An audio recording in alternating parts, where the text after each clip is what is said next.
그리고 끝나는 것이 끝나는 걸로. 네, 그냥 자유롭게 하시죠. 네, 잡담해도 돼. 나는 그러니까 간단하게 하겠어. 저한테 물어보지 않아요. 질문 안 할게요. 아니 몰라, 오늘 좀 마음에 상처받은 일이 있어서 또 누구 욕하면 안 되는데. 힌트 넣어주세요. 시작했나요? 시작하셔도 됩니다. 시작할까요?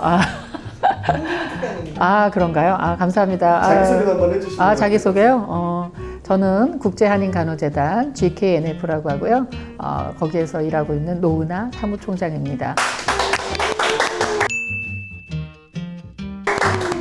오늘 여기 오니까 너무 기뻐요. 우리 김영애 대표님, 제가 사랑한다고 막 하트를 날리고 있는데 너무 기쁘고요.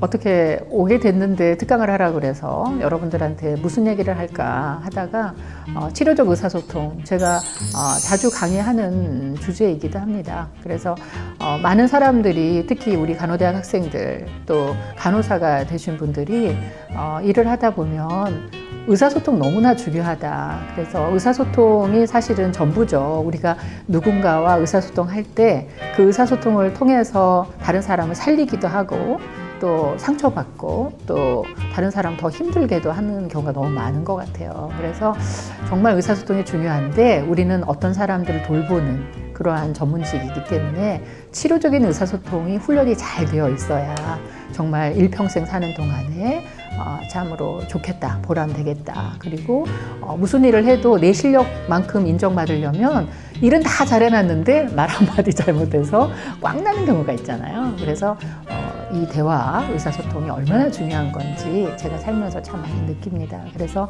학생들에게도 이런 강의를 자주 하게 되는데, 오늘 여기를 방문해서 여러분들에게 이야기할 수 있게 돼서 참 좋네요. 그러면 치료적 의사소통은 어떤 걸까요? 어떻게 하는 게 치료적 의사소통일까요? 이렇게 이제 질문하는 경우가 있어요. 치료적 의사소통은 제가 딱 3가지로 한번 정리해 봤습니다. 제일 한 가지가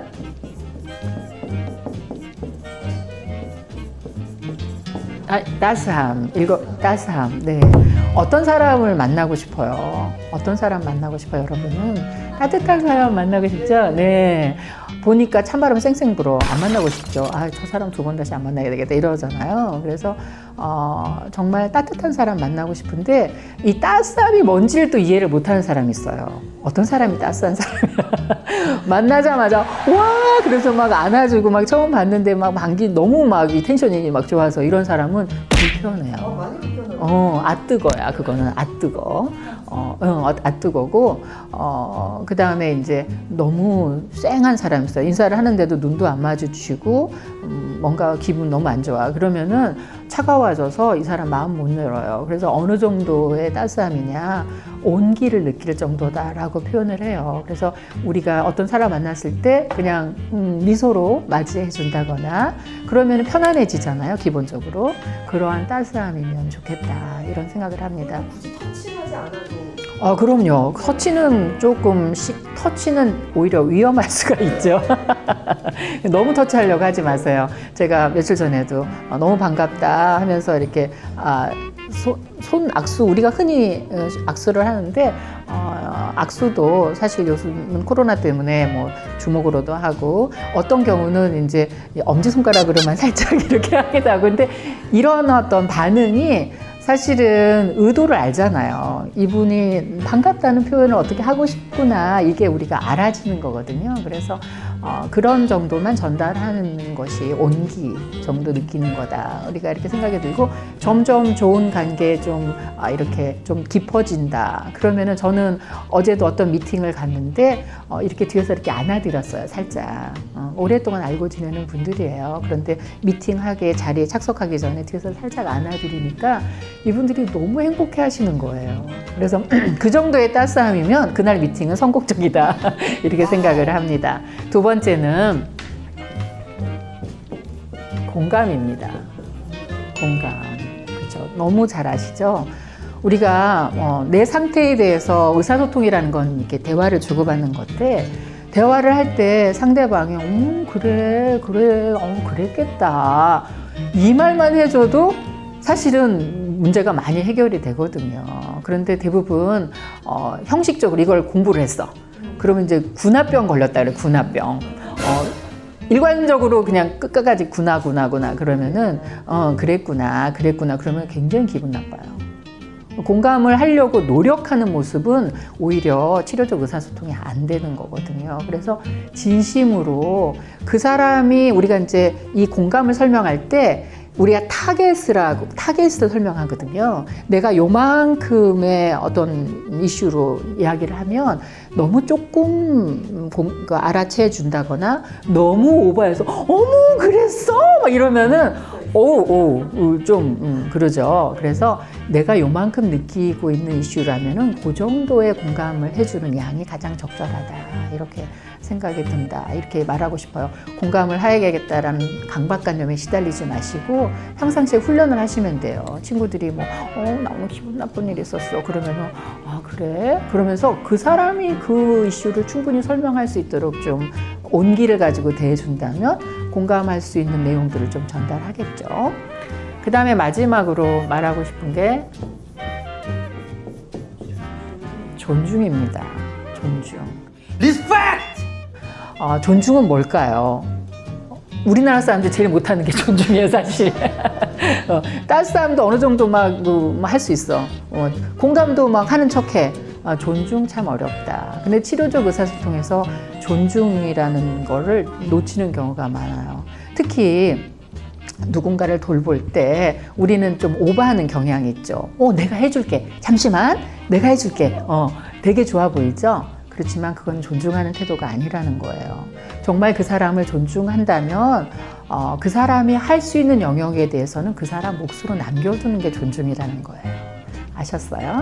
네, 다 해주려고 하는 그 착한 마음은 충분히 알겠으나 치료적 의사소통에서 중요한 것은 상대방이 할 수 있는 것은 할 수 있도록 남겨두고 그 사람이 잘했을 때는 칭찬해주고 함께 기뻐해주는 것, 그런 것들이 잘 될 때 우리는 치료적 의사소통에 성공했다고 할 수 있겠습니다. 오늘 여기 강의 질문 네네네.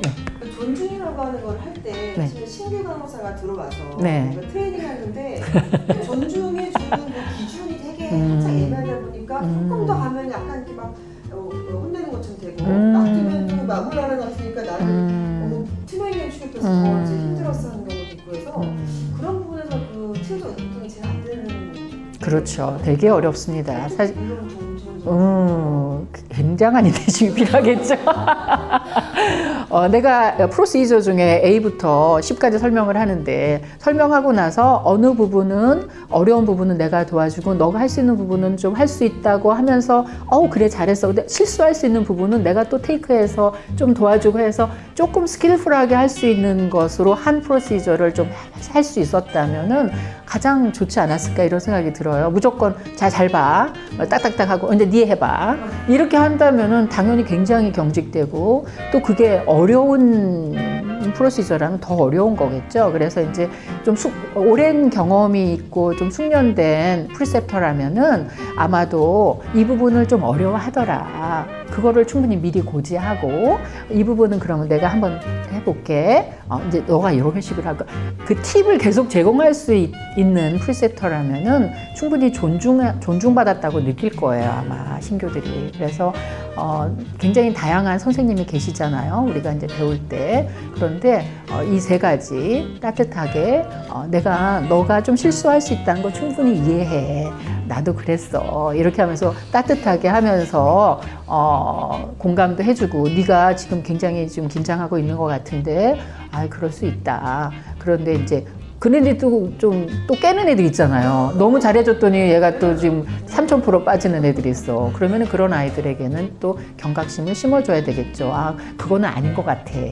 그런데 그것이 너무 차갑게 하는 것도 아니고 충분히 공감하지만 이렇게 하는 게 좋겠어. 그렇게 하고 존중을 한다는 것은 걔가 못하는 애들이 있어요. 되게 못하는 애들이 있어요. 그러면은 못하는 애들을 끝까지 붙잡고 내가 계속 씨름을 할 이슈는 아닌 것 같고 혼자서 프랙티스 할 수 있는 좀 기다려주는 또 있어야 될 것 같고요. 아니면은 좀 잘하는 사람들이 옆에서 하는 것을 좀 옵저베이션하게 뭐 하는 것도 방법일 것 같고, 그런 것들은 프리셉터들이 오랜 경험을 통해서 아마 또 노하우가 생기지 않을까 이런 생각이 듭니다. 지금 오늘 하신 주제의 치료적 의사소통은 내가 그 의사소통을 함으로 인해서 상대방도 따뜻하고 치료가 되고 나도 그럼요. 치료되는 그런 소통이 그럼요. 좋은 거다. 그럼요. 우리가 꼭 학습자만 스트레스 받는 건 아니에요.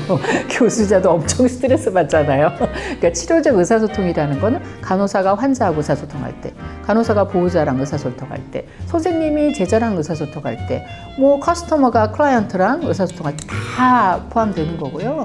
가정에서도 마찬가지죠. 부모가 자녀를 통해서 치료적 의사소통을 받을 때 너무 행복하거든요. 그렇잖아요. 꼭 부모만 아이한테 치료적 의사소통 하는 거 아니에요. 아이들이 부모를 알아봐주고 따뜻하게 대해주고 또 엄마 좀 그러셨겠어요. 이렇게 하고 엄마 그건 너무 잘하신 것 같아요. 이렇게 할 때 행복해지는 거거든요. 그리고 치료가 되는 거거든요. 하루 종일 시달렸던 그 일로부터. 그래서 이 치료적 의사소통은 꼭 뭐 어떤 치료센터에서만 이루어지는 건 아니고 일상에서 충분히 우리가 행복한 사람으로 살고 다른 사람을 행복하게 해주는 그런 의사소통이라고 할 수 있겠습니다. 네. 감사합니다. 저희 오은영 박사님. 그러니까 목소리 톤도 너무 아유, 졸린다, 졸려. 치료됐어요? 네.